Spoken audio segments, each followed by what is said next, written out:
নমস্কার বন্ধুরা, আমার সংসারের নতুন একটি ব্লগে আপনাদের সবাইকে জানাই অনেক অনেক স্বাগত আর ভালোবাসা। কাল সারা রাত একদম ঘুমায়নি, কারণ মেয়ের শরীরটা ঠিক ছিল না। মেয়ে সারা রাত জ্বালিয়েছে, আমাকেও ঘুমোতে দেয়নি আর হাজব্যান্ডকেও ঘুমোতে দেয়নি। তাই আজকে সকালে একটু উঠতে দেরি হয়ে গেছিলো। সকালে উঠে নিজে ফ্রেশ হয়ে সোজা চলে গেছিলাম রান্নাঘরে। রান্নাঘরে গিয়ে সবার আগে আমাদের জন্য চা আর ছেলের জন্য ম্যাগি বসিয়ে দিয়েছিলাম। আর রাতেই আমি বাসন মেজে রেখে গ্যাস মুছে সব কিছু করে রেখেছিলাম, তাই অত একটা অসুবিধা হয়নি। তোমরা দেখতেই পাচ্ছ আমার বাসন মাজা, রান্নাঘর পরিষ্কার করা সব হয়ে গেছে।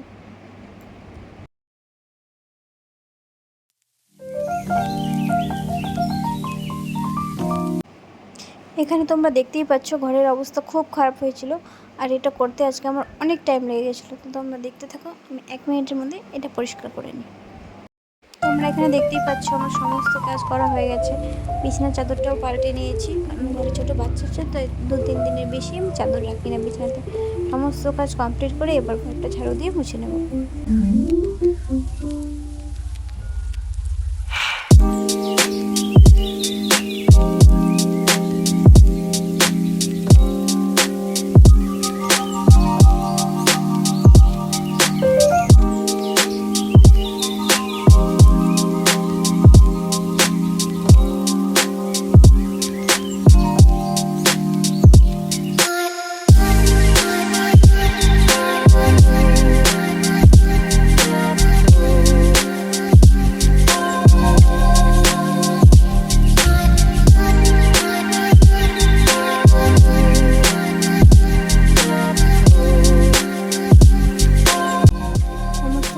তারপর স্নান করে চলে এসেছিলাম একদম সোজা পুজো দিতে।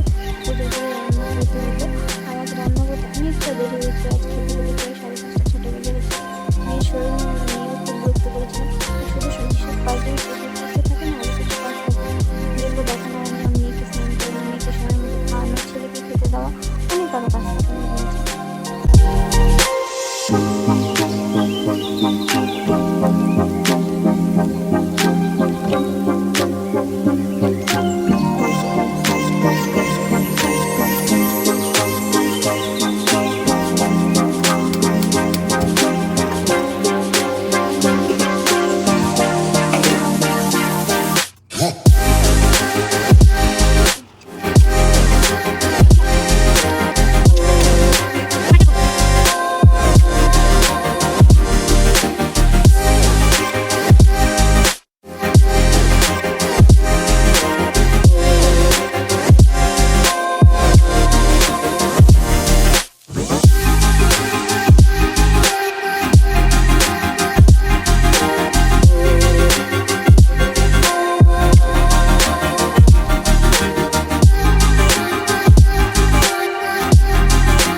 এখন বাজে প্রায় রাত 10টা। এখন আমি চলে এসেছিলাম রাতের জন্য একটু পোলাও বানাতে। দিনের বেলা ভাত আর শুধু মাংস খেয়েছিল, তাই রাতে বরের আবদার ছিল একটু পোলাও বানিয়ে দিতে হবে, তাই বরের আবদার রাতে চলে এসেছি পোলাও বানাতে।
কমেন্ট করে জানিও কেমন হয়েছে। এখন আমি চলে যাবো ছেলে দিতে। ছেলে আমার পোলাও খায় না, তাই ওকে শুধু ভাত মাংস দিয়ে খেতে দিয়েছি, ও নিজে নিজে খেয়ে নেবে।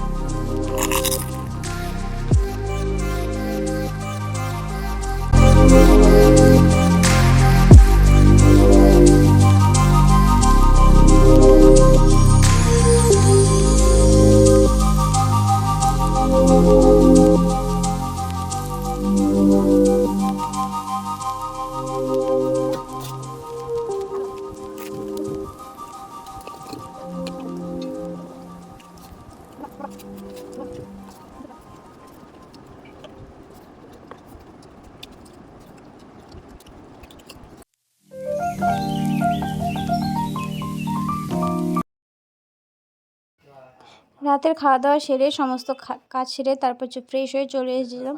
এবার বিছানাটা করে নিব, তারপরে ঘুমিয়ে পড়বো। আর সারাদিনের কাজ তোমাদের সাথে শেয়ার করেছি। ভালো লাগলে একটা লাইক, শেয়ার আর কমেন্ট করে দিও। সবাই তোমরা ভিডিও দেখছো কিন্তু সাবস্ক্রাইব করছো না, প্লিজ আমার পাশে থেকো।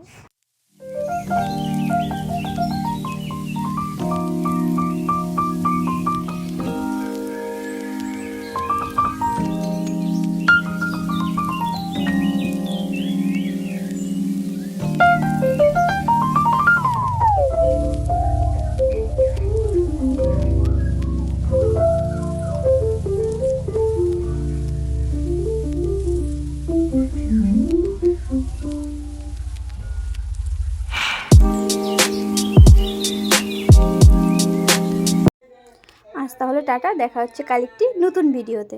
Good night.